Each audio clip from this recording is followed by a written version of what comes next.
பொதுமக்களால் உரிய ஆவணங்களின்றி எளிதில் நுழைய முடியாத போயஸ் தோட்டத்தில் அமைந்திருக்கும் ரஜினிகாந்தின் வீட்டிற்கு இரண்டாவது முறையாக மனு கொடுக்க வந்திருந்தனர் விவசாய சங்க உறுப்பினர்கள்.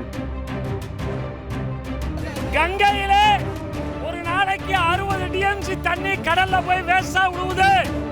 ஆனா தமிழகத்துக்கு காவிரியிலே தண்ணீர் திறந்து விட மாட்டேன் என்று கர்நாடகா கூறுகிறது. பாலாறில் தண்ணீர் விட மாட்டேன் என்று தடுப்பணை கட்டுகிறது ஆந்திரா. முல்லை பெரியாறிலே தண்ணீரை விட மாட்டேங்குது கேரளா. நாங்க விவசாயிகள் என்ன பண்ணுவதற்கு போது மோடி அவர்கள் சொன்னார்கள், நான் ஆட்சிக்கு வந்தால் கங்கையை காவிரியை இணைப்பேன் என்று சொன்னார்கள். 10 ஆண்டுகளுக்கு முன்பாக சூப்பர் ஸ்டார் ரஜினி அவர்கள் சொன்னார்கள், நான் 1 கோடி ரூபாய் கொடுப்பேன் நதிகளை இணைத்தாங்க. 22/6/2014 இங்க வீட்டுல வந்து பார்த்து மனு கொடுத்துட்டு போனோம். அப்ப அவர் பிரதர் சொன்னாரு, ரஜினி வெளிநாட்டுல இருக்காரு, நான் 1 கோடி ரூபாய் பேங்க்ல போட்டிருக்கேன், அவருக்கு அமெரிக்கால இருந்து வந்த உடனே அந்த பணத்தை எடுத்து கொடுத்துருவேன் மோடி கிட்ட, நதி இணைப்பதற்கு பிள்ளையார் சொல்லி போடுவேன் என்று கூறினார்கள். ஆனா வந்து 1 மாசமா அதை பத்தி பேச்சே இல்ல. Pondicherry governor Kiran Bedi lieutenant governor அந்த சுகாதாரத்துக்கு ஒரு நல்லெண்ண தூதராக கூப்பிடுகிறார் ரஜினியை. விவசாயிகள் இன்று அழிந்து விட்டோம், எங்களுக்கு லாபகரமான விலை இல்ல, கடந்த 5 ஆண்டுகளாக தண்ணீரே இல்லாமல் காவிரி டெல்டா பாலைவனமாக மாறிவிட்டது, எங்களுக்கு ஒரு நல்லெண்ண தூதராக நீங்கள் வாங்கள் என்று கூப்பிடுவதுதான் வந்திருக்கோம். நீங்க தர்றேன்னு சொன்ன பணத்தை மாண்புமிகு மோடியிடம் கொடுங்கள். நதிநீர் இணைப்பதற்கு, நதிவழி சாலை வரைவதற்கு நீங்கள் ஒரு நல்லெண்ண தூதராக விவசாயிகள் சார்பாக மத்திய அரசுக்கு செல்லுங்க என்று கேட்க வந்திருக்கிறோம். எங்களுக்கு 2 மாசம் ஆயிடுச்சு, ஒன்னும் இல்ல. இப்ப இந்த 1 மாசத்துல செய்யலன்னா நாங்க இங்கே வந்து சாகு வரை உண்ணாவிரதம் இருந்துருவோம். இங்கே வேற வழி இல்லை எங்களுக்கு. மற்ற நடிகர்லாம் யாருமே சொல்லல, இவர்தான் சொன்னாரு. சொன்ன வார்த்தையை காப்பாற்றுங்கள் என்று நாங்கள் வேண்டி கேட்டுக்கொள்கிறோம். மத்திய அரசு வந்து நதிகளை இணைக்கிறேன் மோடி சொன்னாரு. அவர் பனாரஸ்ல போய் இதுல நின்னாரு, காசியில. நான் காசியில இருக்கும்போது சொன்னாரு, நதிகளை கங்கையை சுத்தப்படுத்தி கங்கை காவிரி இணைப்பேன்னு சொன்னாரு. விவசாயிக்கு 2 மடங்கு லாபம் தரேன்னு சொன்னாரு, செய்யல. அதனால 3/8/2014 நாங்கெல்லாம் காசிக்கு போனோம். 25 விவசாயி மொட்டை அடிச்சுக்கிட்டோம். அங்க போய் பர்ஜன்ய சாந்தி ஹோமம் பண்ணோம், ருத்ர யோகம் பண்ணோம். காசி விஸ்வநாதரே மோடிக்கு நல்ல புத்தி கொடுத்து நதியை இணைக்கிறது ஏற்பாடு பண்ணுன்னு சொல்லி அங்க போய் நாங்க இருந்தோம் எல்லாரும். அதனால அவர் அதை செய்யல, இன்னும் செய்ய மாட்டேங்கிறாரு. அதனால மோடியை விவசாயியுடைய நல்லெண்ண தூது, அதனால ரஜினிகாந்த் அவர்களை நீங்க விவசாயியுடைய நல்லெண்ண தூதராக மோடியை சந்தித்து இந்த 1 கோடி ரூபாயை குறித்து ஆரம்பிச்சு வைங்க. அதுக்கப்புறம் நாங்க விவசாயிகள் போராடுவதற்கு ஒரு வழி ஏற்படுத்தும் பிள்ளையார் சொல்லி போட்டு கேட்க வந்திருக்கோம். சார் கேட்கிறாரு, இல்ல இல்ல சார், நடிகர் சங்கமோ வேறு எந்த நடிகர்களோ நதிகளை இணைப்பதற்கு 1 கோடி ரூபாய் தரேன் என்று கூறவே இல்லை.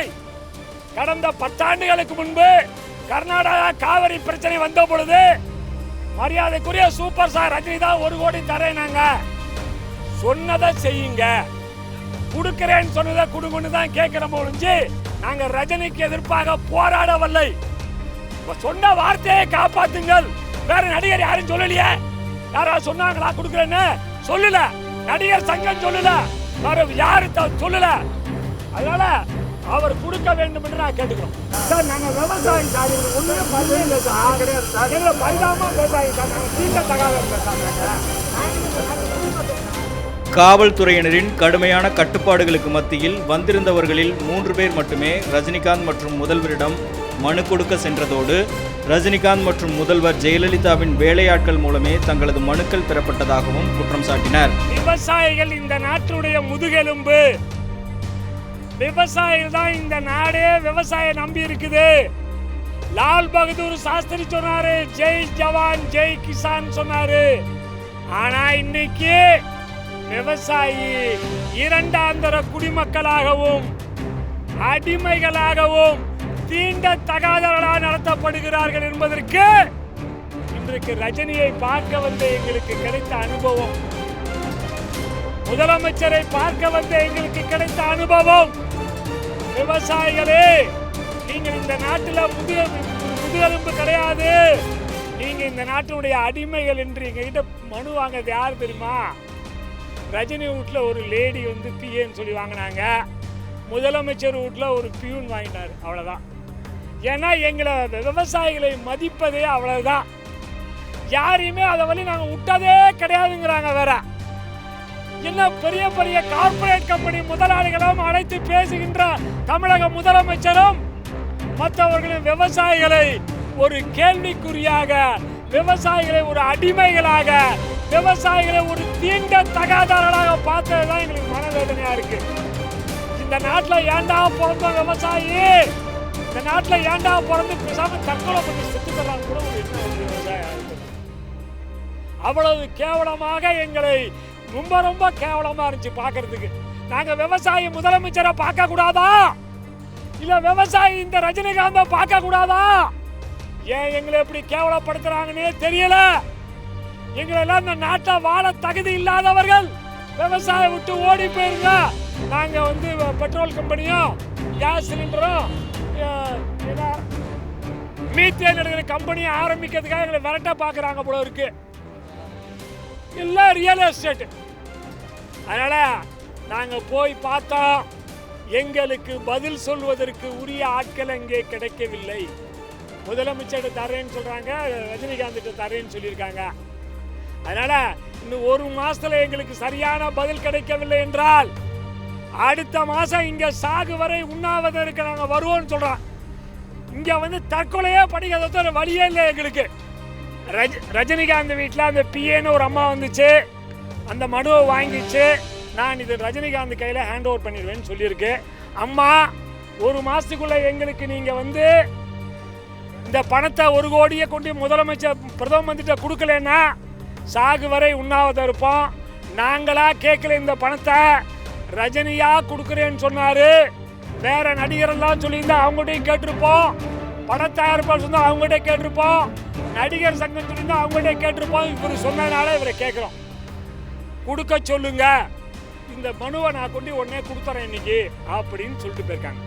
இந்த வங்கியில் டெபாசிட் பண்ணியிருந்தா அதுக்கான வட்டிலாம் கிடைச்சிருக்குமே, அது ஆக்கப்பூர்வமாக பயன்படுத்தினாங்களா சார்? 1 கோடியை 10 வருஷம் போட்டிருந்தா இப்போ 3 கோடி ஆயிருக்கும். 3 கோடியை அவர் கொடுக்கலாம். கபாலியில் அவருக்கு, கபாலி படத்தில் அவருக்கு நல்ல வருமானம் வந்திருக்கு. அதில் ஒரு தூசிய விவசாயிக்கு இப்படி காமிச்சார்னாலே விவசாயெல்லாம் ரொம்ப சந்தோஷப்படுவோம். எங்களுடைய நல்லெண்ணெய் தூதராக இன்னும் 10 வருஷத்தில் தமிழ்நாடு பாலைவனமாக மாறாமல் இருக்க ரஜினிகாந்த் அவர்கள் உதவி செய்வார் என்று எதிர்பார்க்கிறோம். தஞ்சாவூரிலிருந்து சென்னை வந்து நடிகர் ரஜினிகாந்தை சந்தித்து தங்களது கோரிக்கைகளை தெரிவிக்க விரும்பிய தமிழக விவசாயிகளின் விருப்ப மனு ரஜினிகாந்திடம் சென்று சேருமா என்பது கேள்விக்குரியே. ஷேக் பரீத், ரெட்பிக்ஸ் நியூஸ்.